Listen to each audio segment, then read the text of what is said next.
Hey, welcome, all my right thinkers.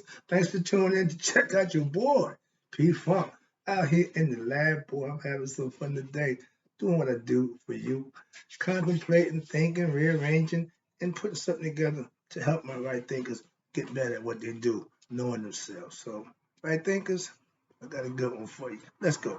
Right is the 25 rules to live by. Storytelling, story with a message, always a message in the story. Appreciate you tuning in. The numbers looking good. So obviously, you like what I'm putting out. Let's rock. Right Thinker's mission, and that's what I'm on. Let's go.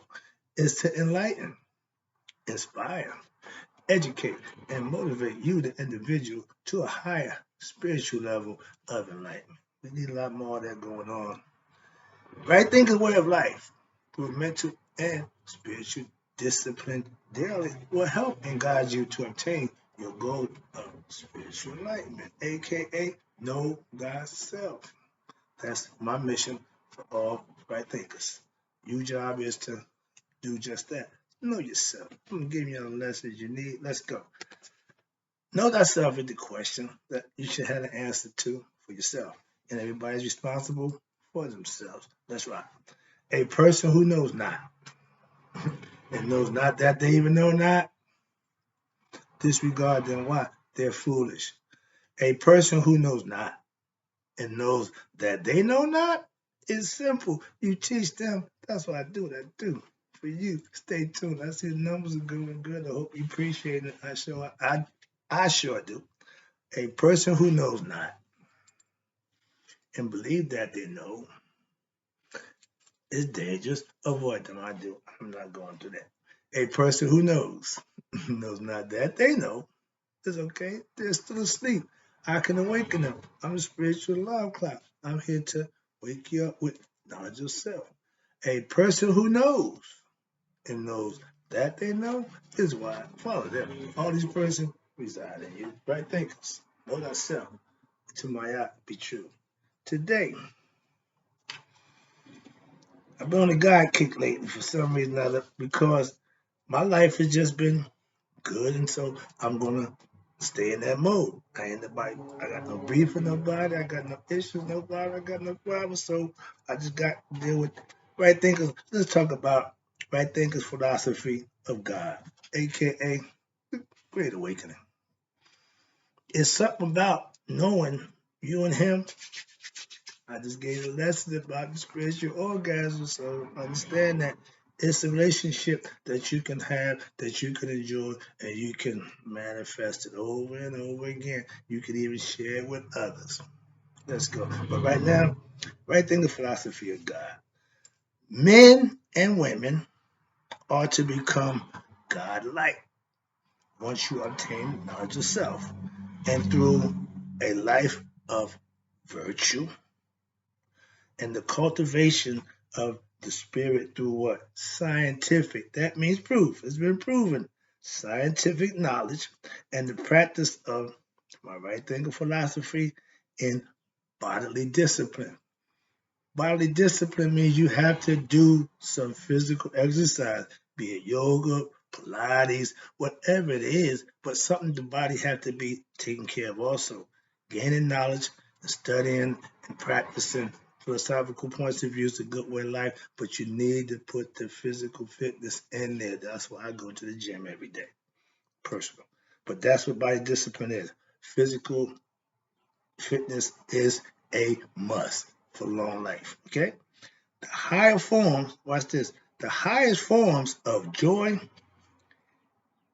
peace, and contentment are obtained. You know when? When the meaning of life, aka know thyself, is discovered.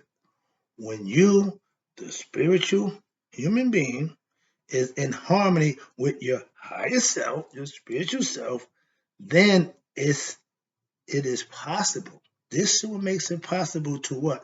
For you to reflect, again, meditate upon the human condition, yourself, what's going on with you, and realize, watch this, the limitations of worldly pursuits. What do worldly pursuits mean? Yeah, wanting to obtain monetary things, house, car, fame, fortune, money. Those are worldly pursuits. To know yourself, to become acquainted with God, to know who you are, should be a pursuit that all human beings should take on first before the other stuff. But we don't teach that, so we don't find out till later. Rich and famous. Oh God, they got the world, but ain't got nothing. Commit suicide, relying on drugs. That ain't right. But they got everything else and didn't have knowledge of self. So that's what worldly pursuits will get you. Chasing stuff that's of the world. Ixnay, that ain't the way to go. Where was I? Okay, yeah. Now, when you're at peace,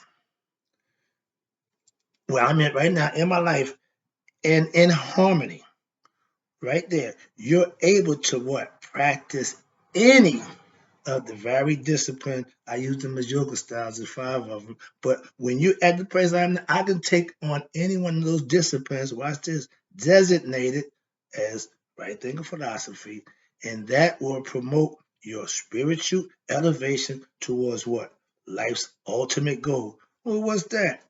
Of reaching spiritual enlightenment, aka Nihas, or anointed Christhood, all those things that signify you and God have made the connection. I call it becoming God conscious, knowing thyself. Now you're conscious of who you are, and part of who you are is the creator of all. So you become one with the creator.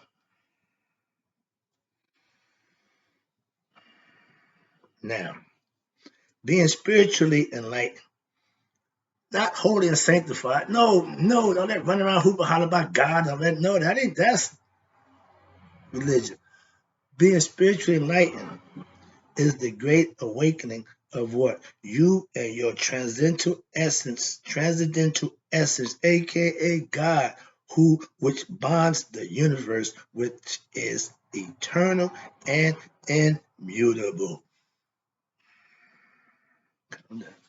I'm trying to everywhere I can to get you to understand.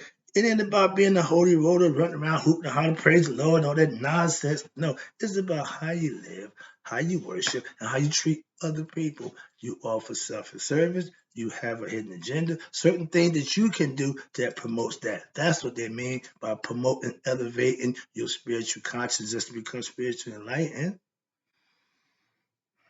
I'm a teacher. I'm trying to teach you how to make that happen by giving you the things that you need that you can implement for yourself. Practice it, and practice make perfect. Watch this. Now, when you make this discovery, when you decide to be a right thinker and you follow the rules and you make this discovery of what? Nihas, know thyself. It's a sobering and ecstatic realization that you are one with the what? The transcendental essence, aka God. And with that realization, watch this. What happened? Comes Kundalini, the oil rises, and you have joy. You have great joy, bliss, peace, and the power to experience the fullness of life by what? Living right daily. And you will realize your sole purpose of living during this lifetime on earth is to reach that level to guarantee that what they call the afterlife. I got a lesson for that for you coming up. Yeah. Oh, nobody know what comes you when you die? No, we just had concepts and ideas like everything else. They had one about the afterlife. We got it heaven and hell. Same thing. Oh, they couldn't have one, but you could. So that's just the concept. Understand that. Well, this is gonna be a quickie. All right, yeah, I look forward. This was just a quick idea I came up with. I want to throw it down and get it in. So let me wrap this up. I got some things to do. All right, let's go. Where we at? Okay, so okay. Now, the religion. You keep really understand that the religion is a way of life, living a spiritual disciplined lifestyle from the ancients. Now, religion is living in a belief system set forth by our oppressor, and we are in love with that concept. I bring you the original concept, and you fight me tooth and nail. I'm not bringing nothing to you to hurt you, harm you. I'm trying to help you. So it's just information. Again, we in the age of Aquarius. I have information. I'm just pouring it on you. Okay? Hopes it go down a little better that way. They say you try to feed the truth to them. Sometimes you got to sweeten it up a little bit. Why? Because truth is bitter sometimes. It hurts sometimes. But it's the truth. Accept it. Get over it. Religion of ancient Kemet was Neterism. Now, that term, neter, means that which is placed in the coffin. They use the emblem of a staff. I got a picture of it, but it was colored yellow, green, and blue. Signify nature, the sun, earth, and the blue sky. That's what the colors represent, so they understood that they had a clear concept. But watch this. Now, the idea of it going in the coffin, meaning the body is going in the coffin. The spirit will resurrect itself. Either going to be reincarnated to another body or it's going back home to whence it's come. They developed, watch this. Now, the ancient Egyptians practiced a concept and they developed a spiritual, watch this. See, they say spiritual system. We say belief system. Two different things. This is why I don't confuse religion with spirituality. Big difference. Spiritual discipline, aka they call it the Egyptian mystery system. We call it Egyptian yoga, semi-Taoist. I call it right thinking philosophy. It's the same thing. I just dressed it up a little bit, modernized it, interject my parts in there, and here we go. It's something that will change your life spiritually. Watch this. Now it's called the spiritual system for a reason. It's to get you enlightened spiritually with conscious and understanding and knowledge that you can implement, and then it becomes reality. George got a record called Fantasy is Reality. If you can think it, you can achieve it. Come on now. So that's what you do. Watch this. Now, the mystery system, that was designed to what?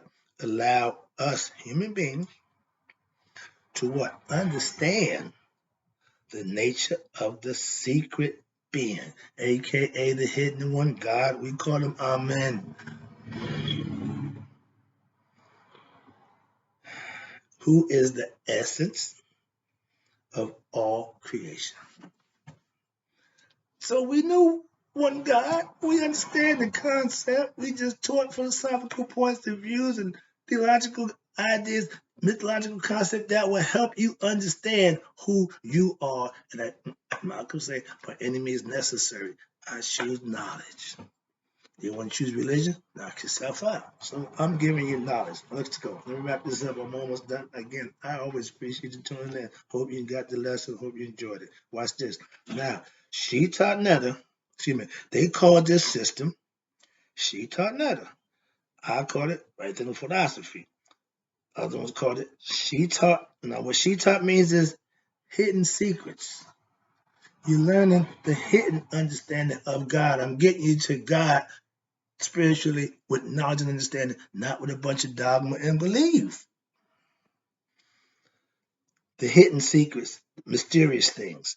Now, netter, they spelled the NTR, take the vowels out. We'll put the vowels in, put the E's in there between the T, the NT, and the R.